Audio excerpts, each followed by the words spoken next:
este que ven aquí.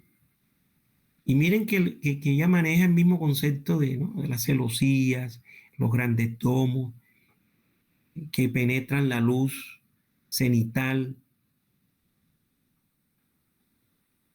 Y miren qué interesante. Esta es una vía, una plataforma. Dejan aquí a los pasajeros. Estos son parqueaderos. Y estas son las salas de espera.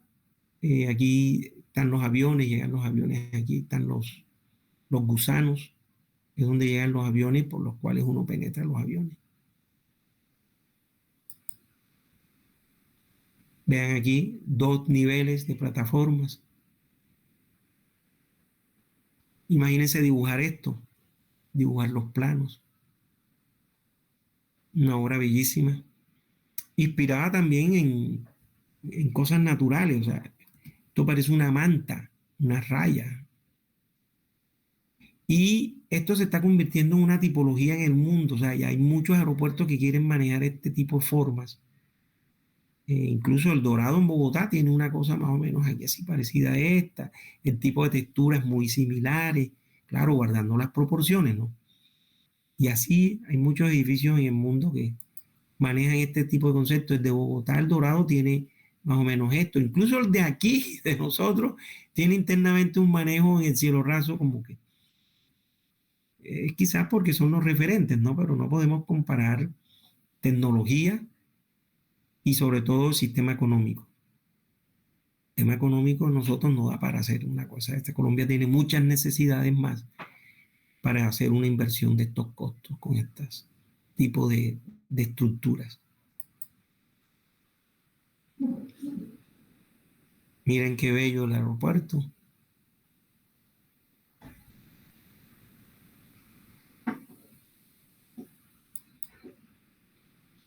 Y este otro señor que a mí siempre me llamó la atención desde estudiante, Peter Eisman. Peter Eisman es una persona que maneja también los conceptos de dislocación. ¿Se acuerdan cuando vimos Egipto? Que de pronto hay un eje y lo disloca. Aquí tenemos un eje y aquí se disloca. Y aquí viene otro eje y aquí aparece otro eje, hace dislocación. Entonces se vuelve interesante si usted camina y recorre estos espacios por allí, porque ves diferentes perspectivas del proyecto, ves diferentes ángulos, vas a encontrarte con espacios inesperados. Eso es lo que busca la dislocación, remates visuales interesantes. Además de que se vuelve en planta una composición interesante y cuando tú le das volumen, mucho más agradable. Miren la volumetría, pero el manejo de las ventanas da la sensación de que el edificio se está cayendo, se está derruyendo. Eso es el deconstructivismo. O este concepto de interpolar, que ustedes lo hacen mucho a nivel de composición básica, diseño básico. El tema de los 9 cubos. Ustedes miren cómo a partir de una forma geométrica intersecta 2 grandes cuadrados. Este con este. Y empieza a suceder una serie de cosas interesantes, ordenadas, organizadas, que incluso internamente generan dislocaciones cortas, sencillas, pero que crean ángulos inesperados donde hay unas vistas, hay unas visuales muy interesantes. Todo eso es el juego formal de las cosas. Miren aquí cómo, por ejemplo, este eje en diagonal conecta un antiguo edificio, el cual hay una transición, hay un aislamiento, se le da respeto al edificio antiguo, se conecta y se articula con estos edificios que son los nuevos. Los edificios adoptan una posición regular y paramentada con relación a la vía, o sea, van perpendicular a la vía, pero este eje bien ha podido ser recto, va inclinado, se distingue, se destaca más que este que articula a los edificios que están aquí, pero que genera una dilatación. Y esto es un concepto de los modernos que tiene una réplica aquí en los posts, sobre todo en este proyecto de Peter Eisman. Otro hombre que ha dejado una huella muy interesante en la arquitectura y que demuestra con ellas, con sus obras, a la arquitectura como arte, es Santiago Calatrava, español, quien es arquitecto e ingeniero, tiene esa dualidad y eso le ha permitido que en sus diseños arquitectónicos, lógicamente concibe la estructura, pero en casi todos la estructura es la arquitectura de su edificio. Entonces, muchas obras las vamos a ver, la estructura está a la vista, pero hace parte de la arquitectura, de la estética, de la forma de sus edificios, los cuales muchos parecen inspirados en figuras exoesqueléticas de insectos y de cosas de estas. Incluso algunas parecen inspiradas en los cascos de la película de La Guerra de las Galaxias, Star Trek, este tipo de cosas, que son estos cascos blancos y negros. Parece que hubiera como una inspiración de sus formas y de sus volúmenes en ellos, en algunos proyectos. Este es parte del Palacio de Arte y la Ciencia en Valencia, España. Es un complejo de edificios que están unidos con unos espejos de agua, con unos puentes, y cada edificio tiene su lenguaje y hay unos ejes con una serie de arcos catenarios. Acuérdense, eso es lo de Gaudí. Y posiblemente hay mucha reinterpretación de gaudiniana en este arquitecto.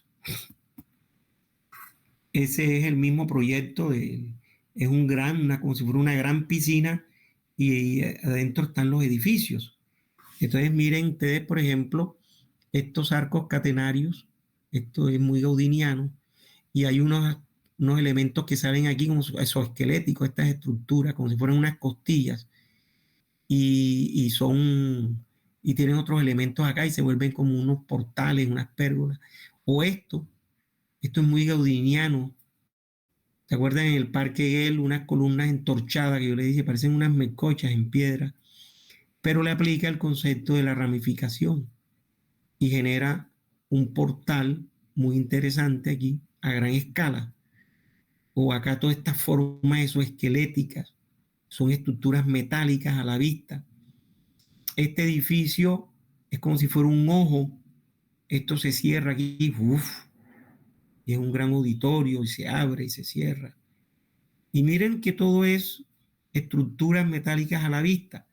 Él ha diseñado la estación del metro de Nueva York, en donde estaban las Torres Gemelas. También es de forma exoesquelética y así tiene una serie de obras. Aquí en América la única que tiene es el Puente de la Mujer. Él es diseñador de puentes, pero los puentes no son los comunes y silvestres que conocemos. Son unas obras de arte extraordinarias que desafían muchos conceptos de la gravedad y de la física y se vuelven interesantes. Entonces, en Buenos Aires, en Argentina, en Puerto Madero, él tiene el Puente de la Mujer, se llama. Es un puente espectacular.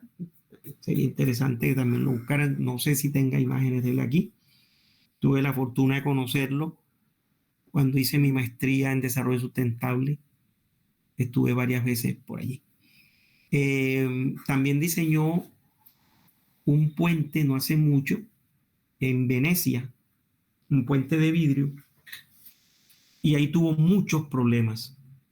El puente, como era de cristal, se volvió resbaladizo, accidentes, cosas de esta, un puente peatonal.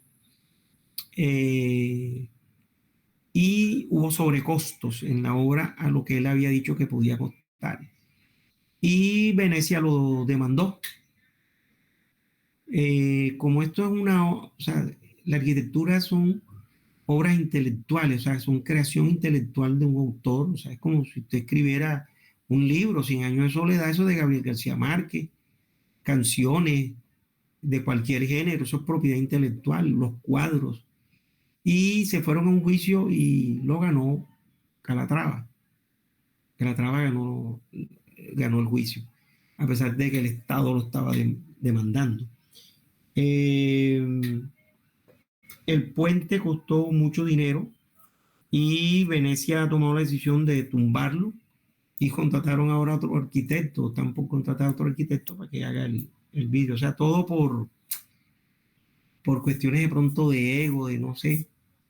O sea, un Estado perder un juicio contra un artista como es Calatrava, un hombre de mucho reconocimiento internacional, no le quieren dar el gusto de ni arreglar el puente ni mejorarle lo que pudo haber pasado, sino se borra de la historia ese puente.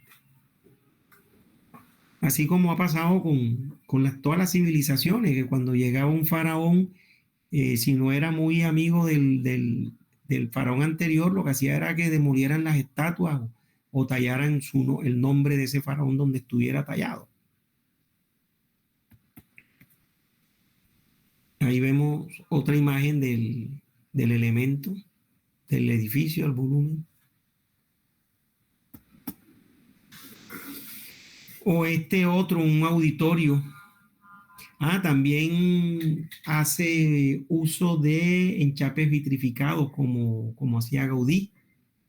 Y esto parece un guerrero samurái. Esto yo no sé en qué se inspira Calatrava, pero tiene mucho que ver con este tipo de cosas. O como un ave que se monta sobre otra. Son conceptos diversos, ¿no? ¿A qué se les parece esta parte de este espacio maravilloso? La Sagrada Familia.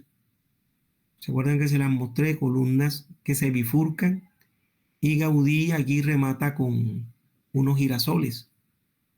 Bueno, miren lo que hace Calatrava. Y si buscan a Richard Roger, a Norman Foster, buscan la terminal 4 del aeropuerto de Barajas, en Madrid, España, también van a encontrar este tipo de columnas. Y los techos todos ondulados, una belleza de proyecto, pero también tiene su inspiración gaudiniana. Miren estos otros elementos estructurales.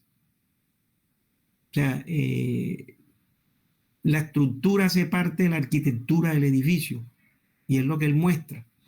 O este otro ejemplo donde el edificio se tuerce, pero es muy llamativo el tema de la estructura, ¿no? Miren aquí este cordón, que es una gran columna que adopta la forma estética del edificio en acero, y hay una serie de elementos rígidos que amarran las diferentes placas del edificio y hay una serie de tensores que lo amarran a este otro elemento estructural. Y aquí hay unas dilataciones o unos juegos, porque si el edificio se mueve por temas de viento, por temas de temblores, aquí hay unos juegos de rótulas que permiten que el edificio no sea de tal rigidez que el elemento se tenga que reventar, sino que si los movimientos se llegan a las partes estructurales de conexión, no son conexiones fijas. Estas conexiones tienen pernos, tienen tuercas, tienen arandelas, tienen una serie de elementos que permiten que se mueva, que se oscile, que si hay un gran tornillo, el tornillo tiene 10, 15 centímetros de desplazamiento. No está rígido, porque si está rígido, lo que sucede es que cuando hay el movimiento, ahí hay un corte y lo va a reventar, lo va a partir. Entonces, esa es la ventaja que tiene Calatrava, el ser arquitecto e ingeniero. Entonces, él calcula su estructura y la pone como un elemento